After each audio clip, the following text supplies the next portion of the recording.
happening in the very popular Hogsback area of the mountain, which has now been an active scene since about 10:30 this morning.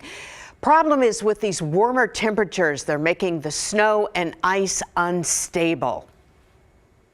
All right, we're going to go right now to a news conference. That Officials with the Clackamas climber County who initially fell to 7,000 to 1,000 feet has been pronounced deceased. He was pronounced deceased upon arrival at the Legacy Emmanuel Trauma Center. Our search and rescue partners are still up on the mountain working to reach the other approximately, as far as we know, 7 people that are still hunkered down. As reported before, we are fighting against time as the heavy weather is supposed to be rolling in this evening, and they're trying to get there as quickly and as safely as possible to get the folks out. The only update I have as far as the people that are still up there is that they are still there. The injured it does not seem to be life-threatening. However, he is injured. We do not know the identity of the fallen climber who is deceased, nor do we know his age. We are working to identify him. Once we identify him, we'll be able to do family notifications, and then we'll be able to release his name. I can confirm that it is a male, though. Any questions?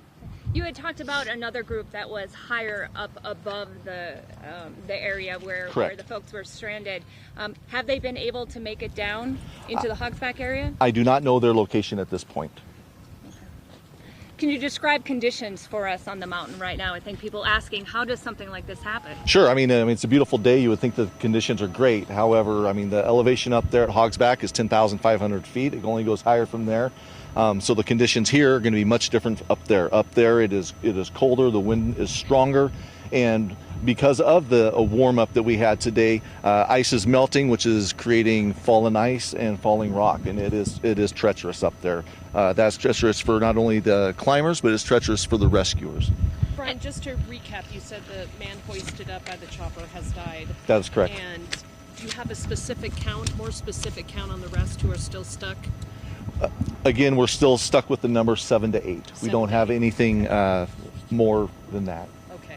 And one of those people has a minor injury. Has an injury. I don't know how. It's not. It doesn't sound like it's life-threatening. Yeah. Any idea how close rescuers are to them at this point? I don't know. I don't know. I know it's taken them a while to get up there. I mean, it's steep. It's treacherous. It's not a walk in the park for sure. If that's it, then we'll see you guys later. Are you able to use helicopters at all in this situation to get people? We did use a helicopter to airlift the person who had fallen. We use helicopters based on the severity of the injuries. His obviously was it turned out to be fatal. It was critical at the time, and the determination was made to airlift him out. You're not able to reach the others with the helicopters? I'm not sure what the process is to get helicopters up there to hoist people out there who are able to come down with the help of our rescuers. Were there any more choppers coming to this area at this point? Last I heard, the U.S. Navy from Whidbey Island was headed this way. I don't know if they've been recalled or not. They obviously have not arrived, so I don't know what their status is. Okay? Okay, thanks, guys. You've been listening to a press conference from the Clackamas County Sheriff's Department updating us with a sad note that the climber injured in the fall earlier today on Mount Hood has died. In the meantime, rescuers have reached a second group sort of sitting, waiting it out on top of the Hogsback to be led out because the conditions are treacherous and there may be someone in the group injured.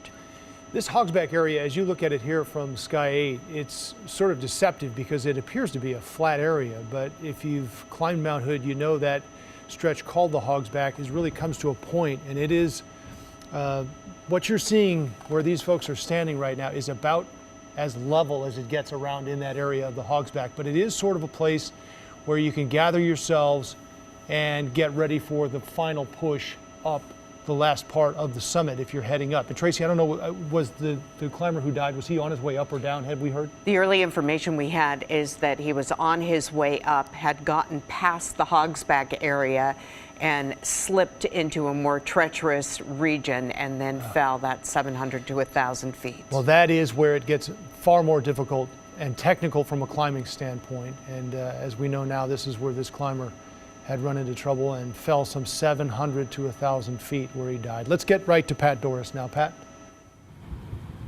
Well, Joe Tracy, it is still continuing up there, and now it's a race against time. It's about 2.5 hours to climb from the parking lot up to the Hogsback. So if everybody up there right now felt safe enough to come down, they'd get here just before dark. What they're really concerned about is this storm that's scheduled to hit around 1 in the morning with snow and rain. Nobody wants to be on the mountain then. So they will be pushing to try and come down safely but quickly. In the meantime, this is a day that started as a beautiful day for a climb on Mount Hood. It's gotten worse with every passing hour.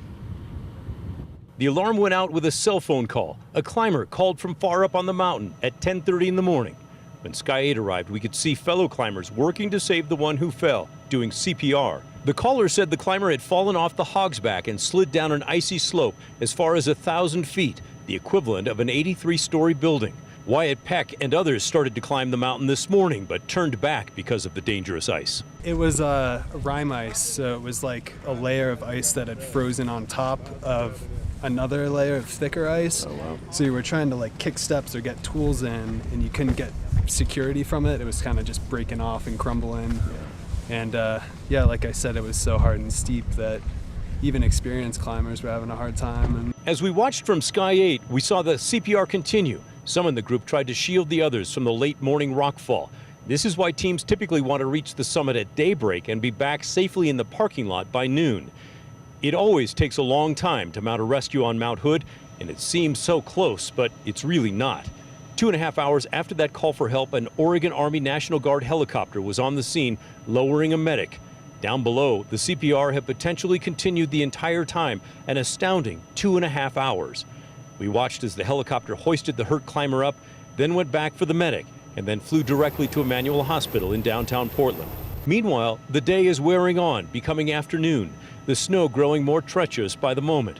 A second group of hikers on the Hogsback were reported stuck, in a state of shock, and terrified by the rocks and ice chunks that continue to roll down the mountain. Yeah, it was a report via cell phone from one of the persons involved in the climbing that quote was, it was like a bowling alley, meaning talking about the rock fall. As many as 30 rescuers are heading up to help them and the others safely make it back down.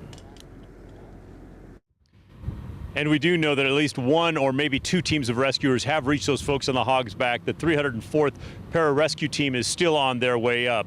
But it is unfortunate, of course, that the man who fell died up there. Doctors at Emmanuel have told me in the past that the first hour is what they call the golden hour. If you can get somebody from any incident into the hospital, there's a good chance of saving their life. And this, of course, stretched on much longer. Back to you. Pat, thank you for the update. And we are also hearing from others about what the conditions are like on that part of the mountain today. And as you just heard, Hogsback, very, very slick with ice. And it's an area that climbers say, although very popular, can be dangerous. KGW's Taylor Vito spoke with a woman who climbed Hogsback years ago, and he continues our live coverage now. Taylor?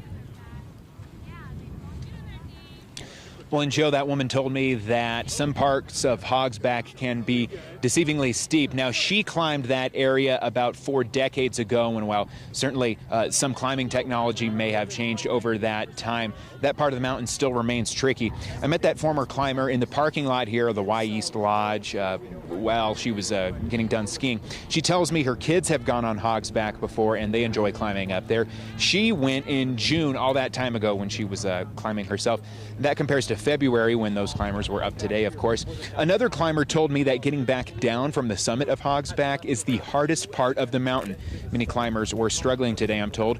But as for the area itself, while it may be pretty, it can be more difficult than it looks. Very steep. The Hogsback, it doesn't look steep, but it's very, very steep. And there's a crevasse in the middle of it. And so we had to go around the crevasse. One climbing website described that the Hogsback route can change from year to year based on snow. Some parts can be more difficult than others, especially depending on the season. Now, rocks and icefall, as we saw today, are concerns, of course, as well. Another climber said that once they got to Hogsback today, they decided to turn around and head back down just because conditions up there were not ideal. Back to you.